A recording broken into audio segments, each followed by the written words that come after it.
உலகின் முதல் மனிதன் எப்போது தோற்றம் பெற்றானோ அப்போதே தமிழ் மொழியும் தமிழ் இனமும் தோற்றம் பெற்றுவிட்டன.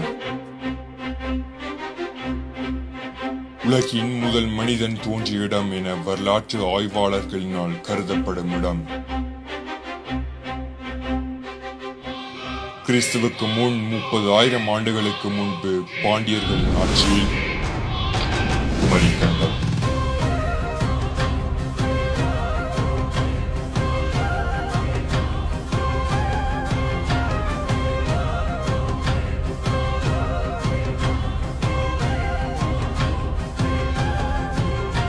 நாற்பத்தி 49 நாடுகளையும் பளிரு குமரி போன்ற வளமிக்க ஆறுகளையும் குமரிமலை மணிமலை போன்ற மலைகளையும் தென்மதுரை கபாடபுரம் செழிப்பான நகரங்களையும் கொண்டு மாபெரும் சாம்ராஜ்யமாக இந்த உலகின் மிக பெரிய தமிழ் கண்டம் இன்று கடலுக்கடியில் அமைதியாக உறங்கிக் கொண்டிருக்கும் உண்மை நம் எத்தனை பேருக்கு தெரியும்?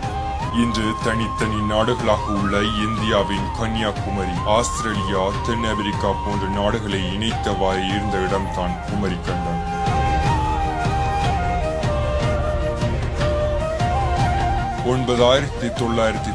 வருடங்கள் தொடர்ந்து 3 தமிழ் சங்கங்கள் நடைபெற்ற கண்டம்.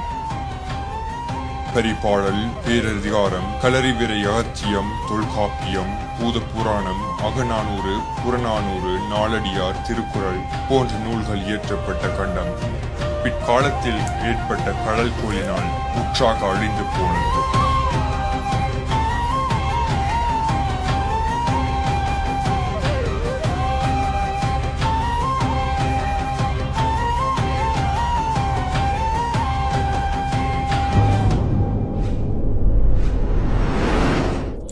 அதன் பின் தோன்றிய உலகத்தின் தமிழின் பொற்காலமாக தென்னிந்தியாவில் ஆதிக்கம் செலுத்திய மூவேந்தர்களின் ஆட்சி இருந்தது. இவர்களில் சோழர்களின் ஆதிக்கம்,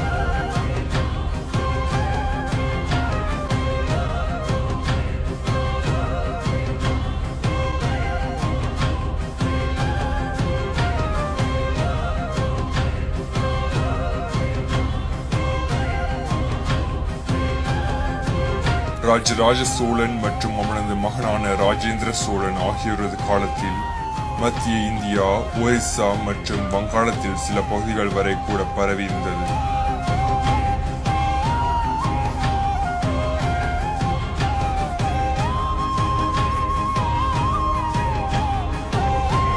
அத்தோடு நின்று விடாமல் கடல் கடந்து சென்று இலங்கை, அந்தமான் மற்றும் நிக்கோபார் தீவுகள், லட்சத்தீவுகள், Sumatra, Java, Malaya, Cambodia, Vietnam ஆகிய நாடுகளை கைப்பற்றியதோடு தமிழரின் கலை தாக்கத்தையும் தனித்தான்.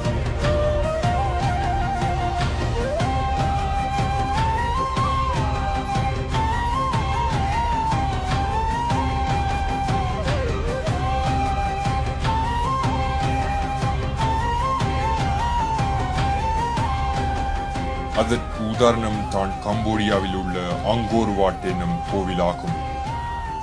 திரும்பிய திசையெல்லாம் சிற்பங்களை வடித்துள்ளனர். இந்த கோவிலின் ஒரு பக்க சுற்றுச்சுவரே 3.6 கிலோமீட்டர்கள். இன்றைக்குள்ள தொழில்நுட்பத்தை பயன்படுத்தி இவ்வாறான கோயில்கள் கட்டுவதற்கு 300 வருடங்கள் ஆகும் என தற்போதைய பொறியியல் நிபுணர்கள் கூறுகின்றனர். தமிழரின் மற்றும் ஒரு கட்டிடக்கலைக்கு எடுத்துக்காட்டு தஞ்சையில் உள்ள பிரகீஸ்வரர் கோயிலாகும். தஞ்சாவூர் பெருவுடையார் கோயிலுக்கு சிறப்பம்சமாக பல உண்டு. 2 அல்லது 3 தளங்களை மட்டுமே கொண்டு கோயில்கள் கட்டப்பட்டு வந்த காலத்தில் கற்களே கிடைக்காத காவிரி சமவெளி பகுதியில் 15 தளங்கள் கொண்ட சுமார் 60 மீட்டர் உயரமான ஒரு கற்கோயிலை ராஜராஜன் எழுப்பியது என்பது மாபெரும் சாதனை. அது மட்டுமன்றி கல்வெட்டுக்கள், சிற்பங்கள், ஓவியங்கள், வழிபாட்டுக்கு செப்பு திருமணிகள் என்று பல புதிய அம்சங்களையும் இத்திருக்கோயில் புகுத்தி கோயில் மற்றும் கலை ஒரு புரட்சியை ஏற்படுத்திய சோழர்களுக்கு நிகர் வேறு எவரும் இல்லை.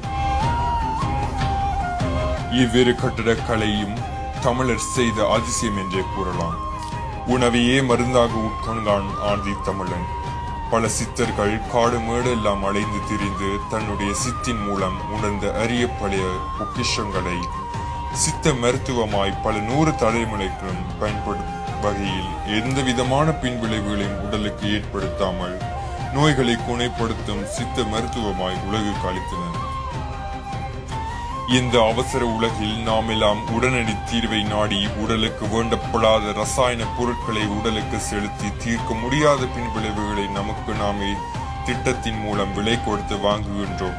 குழல் புண்ணீங்க, சிறு பிள்ளைக்கு அருணா கயிறு கட்டுவது, முற்றத்தில் துளசி செடி வளர்ப்பது, வெண்கல கிண்ணத்தில் நீர், மஞ்சள் உடலில் பூசுவது போன்ற பல்வேறு மருத்துவ குறிப்புகளை கையாண்டுள்ளனர்.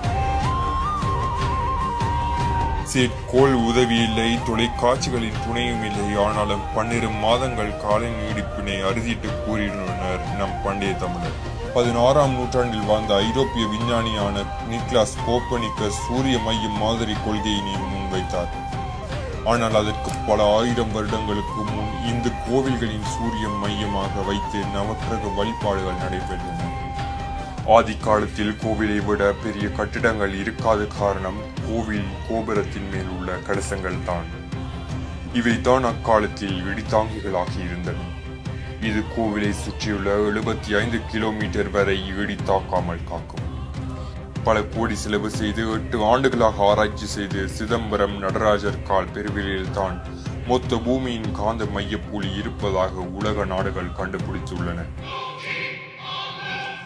தமிழரின் உலகம், மொழி, பிறப்பும் வாழ்வும், உளவு, உடை, உணவு, உடல் அறிவியல், தமிழர் மருத்துவம், இலக்கியம், நுண்கலை, தமிழிசை, ஆடல் கலை, அணிகலன், தாவரவியல், தமிழர் அளவைகள், கடல் நாகரிகம், கட்டடக்கலை, மண்ணியல், வானவியல், விளையாட்டு போன்ற துறைகள் பல புரட்சியை ஏற்படுத்தினான் ஆதித்தமிழர்.